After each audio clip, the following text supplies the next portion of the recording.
Going over how to properly break down. Now, when I work with my youth athletes, this is probably the number one thing that I see that we struggle with, and it's because we break down at the knees instead of breaking down at the hips properly. So, why breaking down is so important? Whenever you guys are going to do a cut, right? I'm going to go straight and then I'm going to cut somewhere.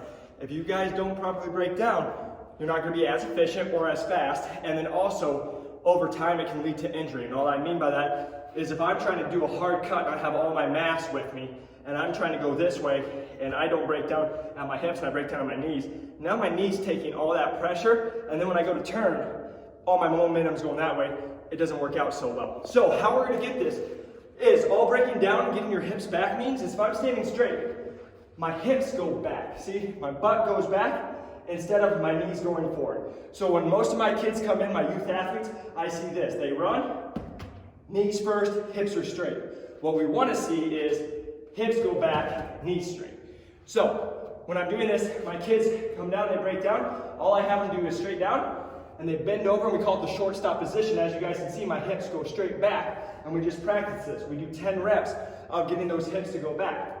As we get better at that, then we can add standing straight up. Now I'm going to work on just getting into that position. I just go into that quarter squat. So again, I'm on the balls of my feet, and I break down. Now my hips go back, I'm on the balls of my feet, ready to go any position that I want to. Then the last little bit is we're gonna go, and we can move. Then we break down. And again, always looking for that quarter squat, not looking for knees first.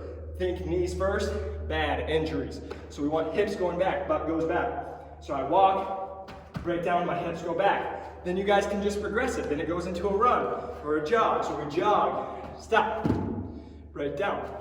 Then we go into a run, break down, and then that's when you guys will work on footwork. To see the video on footwork, check my playlist. You guys will see that one coming up.